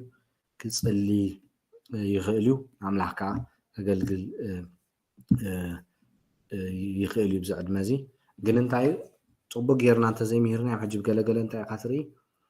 ወይ ስድራ ቤቶም ክሳዕ ዘዕብይዎም ኣብቲ መንፈሳውነት ከይነቑሑ ይፀንሑ እሞ ደቂ 12 ዓመት ምስ ኮኑ ነቂሖም ክምህርዎም ትርኢ ኢፌክቲቭ ነገር ኣይትርእን ካብቶም ቆልዑት ገሊኣቶም ከዓ ካብ ንእስነቶም ኣትሒዞም ዝመሃርዎም ኣብዚ ዕድመ እዚ ፅቡቅ ነገራት ክገብሩ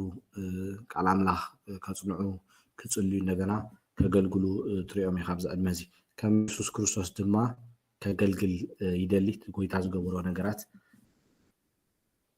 ኣምላኽ ዞም ዝስዕቡ ምዃኑ ክመሃር ይኽእል የፍቅርን ምሕረት ይገብርን ይከላኸልን ይሕልወና ስለዚ ኣምላኽ ከም ዘፍቅረና ምሕረት ከም ዝገብርን ኣብዚ ዕድመ እዚ ከምቲ ጌጋ ነገር ገይሮም ክስ ስለ ዝስምዖም እግዚኣብሔር ምሕረት ከም ዝገብር ክንነግሮም ኣለና ናብ ኣምላኽ መፂና ተጋጊኤ ምስ በልናዮ መሓረኒ ምስ በልና መሊሱ እንታይ ከም ዘይገብሮ ከም ዘይዝክሮ ምሕረት ከም ዝገበረልና ክንምህሮም ኣለና ከም ዝከላኸለናን ከም ዝሕልወልናን ብዛዕባ እግዚኣብሔር ካብ መፅሓፍ ቅዱስ እንዳምፃና ክንምህሮም ንኽእል ኢና ከምኡ ክመሃር ይኽእሉ እግዚኣብሔር መንፈስ ምዃኑ ኣብ ኩሉ ቦታ ከም ዘሎ ንኩሉ ከም ዝሪኦ ንኩሉ ከም ዝምርምርን ክንነግሮም ኣለና ሓያልን ብርቱዕን ምዃኑ መፅሓፍ ቅዱስ እግዚኣብሔር ሓያል ምዃኑ ብርቱዕ ምዃኑ ካብ ዘፍጥረት ክሳብ ራእይ ዮሃንስ ይመረና እዩ ስለዚ ካብኡ ቃል ኣምላኽ እንዳጠቐስና ሓያል ምዃኑ ብርቱዕ ምዃኑ ክንነግሮም ኣለና ግዜ ንእስራኤላውያን ካብ ግብፂ ከመይ ገይሩ ትእምትን ተኣምራትን እንዳገበረ ከመይ ገይሩ ከም ዝመገቦም ከም ዝኣልዮም ከም ዝረድኦም ሓያል ምዃኑ ብርቱዕ ምዃኑ ማንም ሰብ ደው ከብሎ ከም ዘይክእል ንሓሳቡ ንምሁሩ ማንም ሰብ ከፀልሙታ ከም ዘይክእል ንዕኡ ዝመስል ወላ ሓደ ሓያል ብርቱዕ ከም ዘየለ ብዛዕባ እግዚኣብሔር ክንምህሮም ኣለና ፍቓድና ክንገብር የፍቅድ ከምቲ ዝደለና ንኣብነት ንመላእኽቲ ምስ ፈጠሮ ሰይጣን ደልዩ ኣንፃር ኣምላኽ ክኸይድ ፍቓዱ ንክገብር ክኽልክሎ ኣይክእልኒ ሰብ እውን ከምኡ ፍቓድ ይህብዎ እዩ ፍቓዱ ንክገብር ኣምላኽ ወላ ሓንቲ ነፃነት ስለ ዝህቦ ንሰብ ከም ፍቓድና ክንነብር ፍቓድ ሂብና ከም ዘሎ ክንምህሮም ኣለና ኣካል ስላሴ እዩ ስሉሳዊ ከም ዝኾነ ኣምላኽ ሓደ ካብ ስላሴ ምዃኑ ክንነግሮም ንኽእል ኢና ካብ 10 ክሳብ 12 ኣበር እንታ ዘይብሉ ቅዱስን ፍትሓውን ምዃኑ ብኩሉ ነገር ተመርሚሩ ወላ ሓደ ኣበር ከም ዘይብሉ እንታይ ከም ዘይብሉ ቅዱስ ምዃኑ ጻድቕ ምዃኑ ዝገብሮ ዘበለ ኩሉ ቅዱስ ምዃኑ ፍትሓዊ ምዃኑ ክንነግሮም ከም ዘለና ኣድልዎ ከም ዘይገብር ንኩሉ ከከም ግብሩ ከም ዝፈድዮ ከከምቲ ዝሰርሑ ከም ዝፈድዮ ንኩሉ ከዓ ፍትሓዊ ምዃኑ ክንነግሮም ኣለና ፍቓዱ ኣብ ሂወተይ ከርእየኒ ይደሊ ኣብዚ ካብ 10 ክሳብ 12 ዘሎ ከም ፍቓዱ ክንነብር እዩ ዝደልየና ዋላ እኳ ፍቓድ ተሃበና ነቲ ፍቓድና ብፍታውና ከምቲ ጳውሎስ ዝበሮ ባርያ ክርስቶስ ኢሉ ንርእሱ ሰብ ዝፀሓፈሉ ፍቓድ ኣለዎ ነቲ ፍቓዱ ግን ብፍታው ሓዲጉ ንፍቓድ ኣምላኽ ከም ዝነበረ እቲ ኣምላኽ ዝገበሮ ከም ዝነበረ ከምኡ ክንምህሮም ኣለና ኣምላኽ ንፍቓዱ ከርእየና ይደሊ ንኩላትና ከመይ ዓይነት ናብራ ክንነብር ከም ዘለና ነገራት ከፍና አሎ አጀንዳ አሎ መደብ አሎ ስለዚ ፈቃዱ ኣብ ህይወተይ ከርኤኒ ይደሊ ኢልና ክንህሮም ኣለና ኢየሱስ ክርስቶስ እዞም ዝስዕቡ ምዃኑ ክመሃር ይኽእል ካብ ድንግል ዝተወልደ ወዲ ኣምላኽ ምዃኑ ስለ ሓጢኣትና ድማ ከም ዝሞተ ብማቴዎስ ምዕራፍ 1 ዘሎ ሓሳብ ቀስ ጌርና ክንረድኦም ንኽእል ኢና ናይ ኣምላኽ ፍቃድ እዩ ገይሩ ናብዚ ምድሪ መፂኡ ንፍቃዱ ዘይኮነ ንፍቃድ ኣምላኽ ከም ዝገበረ ኣብ ዕብራውያን ምዕራፍ 10 ከምኡ ዝብለና ኩሉ እቲ ነገራት ዘበለ ኩሉ ክገብሮ ዝሓሰብ ተፃሒፉሎ ኢሉ ኣሎ ፍቃድካ ክገብር የመፅእ ኢሉ ፍቃደይ ክገብር ኣይኮንኩን መፅእ ኢሉ ኣብ ዕብራውያን ምዕራፍ 10 ተገሊፅዎ ከም ዘሎ ፃሓፍ ዕብራውያን እዚ ወዲ ኣምላኽ ፍቃድ ኣምላኽ ክገብር እዩ መፅኡ ብፍላይ ኣብ ጌተ ሰማኒ እቲ ነገር ምስ ኣጋጠመ ምስ ከበዶ ዘበርተ መልኣኽ ምስ ተረኣዮ ፍቃድካ ኣብ ሂወተይ ይኹን ኢሉ ከም ዝፀለየ ናይ ኣምላኽ ፍቃድ ክገብር ከም ዝመፀ ብዛዕባ ኢየሱስ ክንምህሮም ንኽእል ኢና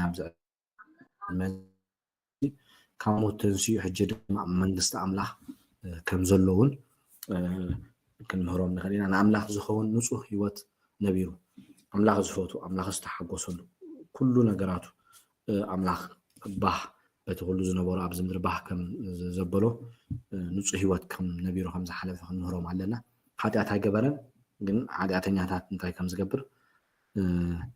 ምሕረት ከም ዝገብረሎም ከም ዘፍቅር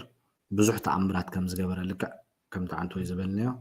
ኣብ ወንጌላት ዝገበሩ በርባዕቲኡ ወንጌላት ተኣምራት ከም ዝገበረ ክንነግሮም ንኽእል ኢና ናይ ግሊ መድሓኒና ክኸውን ይደሊ ከም ተቐዲመ ዝበልኮ ነፍሲ ወከፍና በብውልቅና ክንፈልጦ ይደልየና እቲ ቅበሎ ዘለኒ ንዑ እዩ ንዑ ክንቅበሎ ከም ዘለና ክንኣምኖ ከም ዘለና ብዛዕባ ኢየሱስ ክንምህሮም ንኽእል ኢና ወዶ መዝሙር ኮይና ንዑ ክንስዕቦ ከም ዘለና ንዑ ክንነብር ከም ዝደልየና ብዛዕባ ኢየሱስ ክንምህሮም ንኽእል ኢና መፅሓፍ ቅዱስ ዞም ዝስዕቡ ምዃኑ ክመሃር ይኽእል ብዛዕባ ኣምላኽ ክመሃሩ ይሕግዞም ስለዚ መፅሓፍ ቅዱስ ብዛዕባ እግዚኣብሔር ክንመሃር ከም ዝሕግዘና ክንነግሮም ንኽእል ኢና ቁኑዕ ዝኾነ ክገብር ይሕግዘኒ ከምቲ እግዚኣብሔር ዝደልዮ ንክገብር መፅሓፍ ቅዱስ እዩ ዝምህረንን መንገዲ ኣምላኽ ሓሳብ ኣምላኽ ዘረዳእንን ኢልና ክንነግሮም ንኽእል ኢና ንኣመንቲ ዝተዋህበ ተስፋ ምዃኑ ተስፋ ኣቦ ምዃኑ ሓይሊ ድማ ከም ዝህበና ከምቲ ኣምላኽ ዝደልየና ንክንነብር ሓይሊ ከም ዝህበና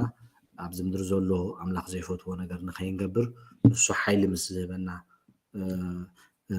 ምስ ዝገዝኣና ከምቲ ኣምላኽ ዝደልዮ ሂወት ክንነብር ከም ንኽእል ክንነግሮም ኣለና ብዛዕባ መንፈስ ቅዱስ ቃል ኣምላኽ ቃል እግዚኣብሔር ምዃኑ ብዛዕባ ከም ዝዛረብ ከም ተቐዲመ ዝበልኮ ክንነግሮም ንኽእል ኢና ብዛዕባ መፅሓፍ ቅዱስ ኣምላኽ ከመይ ኢልና ክንነብር ከም ዘለና መፅሓፍ ቅዱስ ይነግረና ኣምላኽ ኣብ ካልኦት ክሰርሕ ከሎ የርኢ ከም ተቐዲመ ዝበልኮ ኣብ ካልኦት ሰባት ከመይ ገይሩ ከም ዝሰርሐ የርእየናን ይነግረናን መፅሓፍ ቅዱስ ልብወለድ ዘይኮነ ሓቂ ምዃኑ ይነግረና ክንበብን ክፅናዕን ክዝከርን ከም ዘሎ ኣቀዲምና ስለ ዝተዘራረብናሉ ይሕልፍ ዝብሎ ዘለኹ 66 መፅሓፍቲ ከም ዝኾነ ክልተ ዓበይቲ ብሉይን ሓድሽን ምዃኑ ንዓ መፅሓፍ ቅዱስ ክንምህሮም ንኽእል ኢና ብመንፈስ ዝምርሑ ደረስቲ ኣለዎ ኣምላኽ እዩ ብመንፈስ ገሊፁሎም ነቲ እግዚኣብሔር ዝገለፀሎም እዮም እንታይ ገይሮሞ ፅሒፎሞ ኢልና ክንነግሮም ኣለና ምስ ካልኦት ክካፈሎ ዘለና ሓቂ እዩ ነቲ ዘንበብናዮ ቃል ኣምላኽ ንካልኦት እውን ክንዛረብ ከም ዘለና ክንነግሮም ኣለና መፅሓፍ ቅዱስ ምፅናዕ ብኣርእስቲ ምፅናዕ ንኣብነት ፍቕሪ ምሕረት ትዕግስቲ ስለዚ መፅሓፍ ቅዱስ ብዛዕባ ብኣርእስቲ ምፅናዕ ክንነግሮም ከለና ንኣብነት ፍቕሪ እንተኢልና ብዛዕባ ፍቕሪ ብዛዕባ ምሕረት ብዛዕባ ትዕግስቲ ከነረድኦም ኣለና ከነፅንዕ ከለና ምስኦም ናይ ቃል ምፅናዕ ንኣብነት ፀጋ ኣምልኾ እንተኢልና ንኣብነት ፍቕሪ እንተኢልና ብዛዕባ ፍቕሪ እግዚኣብሔር ፈቃር ምዃኑ ክንነግሮም ኣለና ሓደ ርእስቲ ሓደ ቶፒክ ማለት ምሕረት እንተኢልና ብዛዕባ ምሕረት ትዕግስቲ እንተኢልና ብዛዕባ ትዕግስቲ ከፅንዕዎ ዝኽእሉ ብመፅሓፍ ቅዱስ ክንነግሮም ኣለና ከመይ ገይሮም ከም ዘፅንሕዎ ናይ ቃል ምፅናዕ ንኣብነት ፀጋ ኣምልኾ ብሰለስተ ነገራት ኣብዚ ዕድመ ዝኸፅንዑ ከም ዝኽእሉ ጋይድ ክንገብሮም ንኽእል ኢና መፅሓፍ ምፅናዕ ንኣብነት ዳንኤል ቀዳማይ ነገስት ገላትያ ወዘተ እዚ ነገራት እዚ ከመይ ገይሮም ከም ጽንዕዎ ከም ዘለዎ ኣብዚ ዕድመ እዚ ክርድእዎ ስለ ዝኽእሉ ከምዚ ገይሮም ንኸጽንዕዎ እዚ ሰለስተ ነጥብታት ክንምህሮምን ከንረድኦምን ኣለና ብዛዕባ ወለዲ ክንምህሮም ንኽእል ንቤተሰበይ እሙን ክኾን ኣለኒ ንቤተሰበይ ክኽብር ከም ዘለኒ ክእዘዙን ከኽብሩን ከም ዘለዎም ክንምህሮም ኣለና ናይ ቤተሰበይ ምኽሪ ክቅበል ኣለኒ ስድራ ቤት ወይ ኣቦኻ ወይ ኣዴኻ ዝመኸረካ ክትሰምዕ ኣለካ ኢልና ክንምህሮም ኣለና ኣብ ቤተክርስትያን ናይ ኣመንቲ ሕብረት ከም ምዃንና እግዚኣብሔር ኣብቲ ሕብረት ከም ዝርከብ ካብ ቃል ኣምላኽ መዝሙር 133 ኣምፂና ክንነግሮም ኣለና ቤተክርስትያን እግዚኣብሔር ዝምለኸሉ ቦታ ምዃኑ ብዛዕባ ካልኦት ሰባት ናተይ ረድኤት ይደልዮም ብዛዕባ ካልእ ሰብ ክንምህሮም ከለና ሰባት ናትካ ሓገዝ ከም ዝደልዩ ክድግፎም ከም ትኽእል ክንነግሮም ኣለና ካልኦት ሰባት ናተይ ሓሳብ ክፈልጡ የድልዮም ዝርዳእካ ነገራት ክትነግሮምን ትዛረቡን ከለኻ ናትካ ሓሳብ ክፈልጡ ይኽእሉ እዮም ኢልና ብዛዕባ ንካልኦት ሰባት ገብርዎ ዘለዎም ካልኦት ሰባት ክርድእዎ ዘለዎም ብዛዕባኻ ክንምህሮም ንኽእል ኢና ካልኦት ሰባት እሙንነት ምእዛዝ ክሪኦም ኣለኒ ንካልኦት ሰባት እሙን ምዃን እንደገና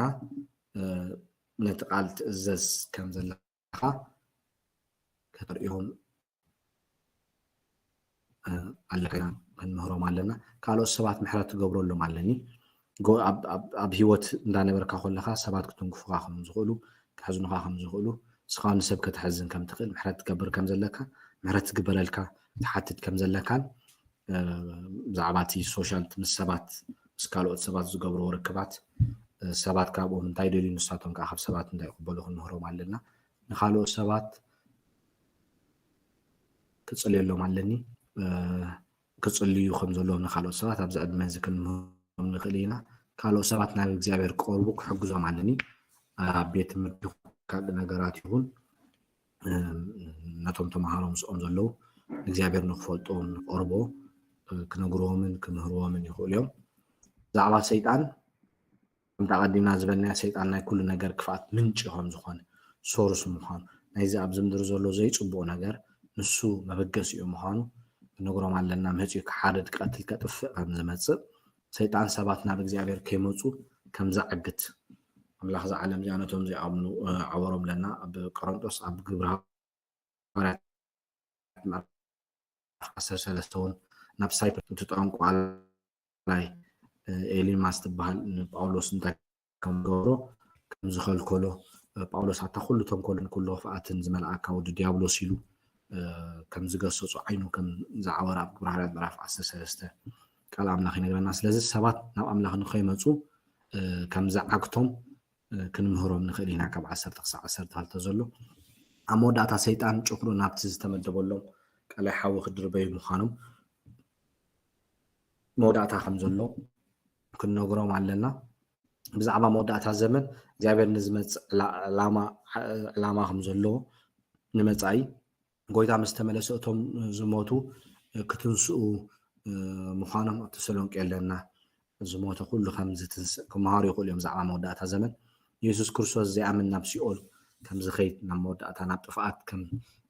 ዝኸይድ ኢየሱስ ክርስቶስ ንወዱ ዝለኣኾ ንዓለም ክፈርስ ዘይኮነ ንዓለም ከድሕን እዩ ሰብ ናይ እግዚኣብሔር ምሕረት ተዘይተቐቢሉ እግዚኣብሔር ዝሃቦ ምሕረት ተዘይተጠቂሙሉ ግን ናብ መቕፃዕቲ ከም ዝኸይድ እቲ ነገር ክንነግሮም ኣለና እዋን ምፅራይን ምትዕርራይን ቃል ኣምላኽ በቢግዚኡ ምምጋብ ከም ዘድልዮም ፈሊጦም የንብቦ ዶ ኣብዚ ክንሓቶ ዘለና ቀፃሊ ገጽ ጎይታ ምድላይ ከም ዘድልዮም ፈሊጦም ይጽልዩ ዶ እዚ ክንሓቶ ዘለና እዩ ዋላ እውን ንዖም ክሪኦም ከለና ቸክ ክንገብሮም ከለና ክርስቲያን ከም ዝኾኑ ኣዕሮቶም ይፈልጥዎም ዶ ቤት ትምህርቲ ኮይዶም መንነቶም ይዛረቡ ዶ መንነቶም ክገልጹ ይኽእሉ ዶ ናይ ቀረባ ኣዕሮቶም በዓል መን እዮም ክንሓትት ኣለና ክንፈልጥ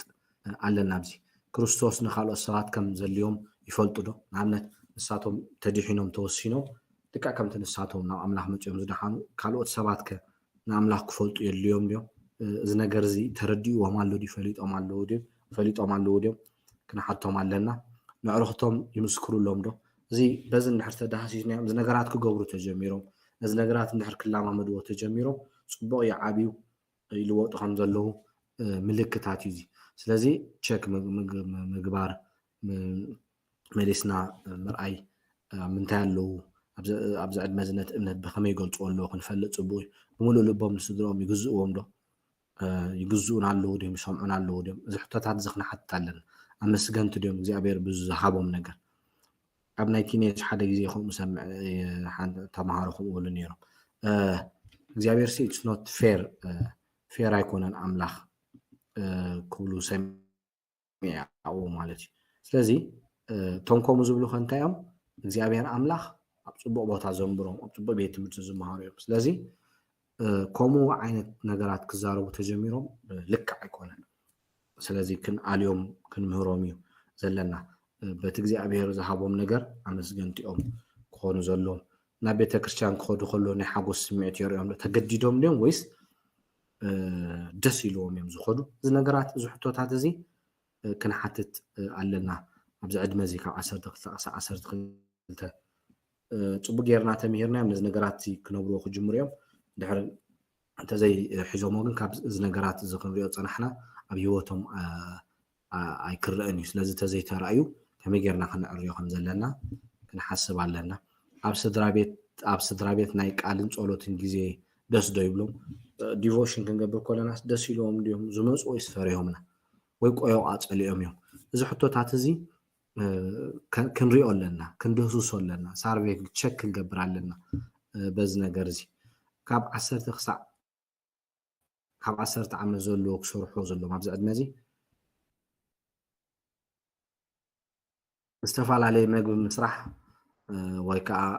መረቕ ሳላጣ ናይ ቁርሲ ምግብን ምቁር ሕብስትን ካልእ ከምኡ ዝኣመሰሉ ነገራት ክሰርሕ ይኽእል እዩ። ብዚ ዕድመ እዚ 10 ምፅራይ ክሽነ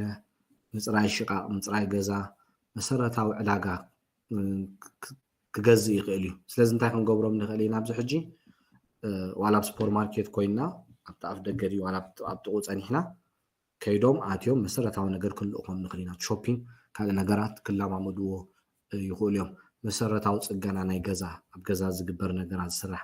ኣብዚ ዕድመ ዘሎ ቆልዑ ኣብ ከም ኣምፑል ምቕያር ይኹን ስእልታት ምስኣል ንኣሽቱ ቦታታት ምቕባእ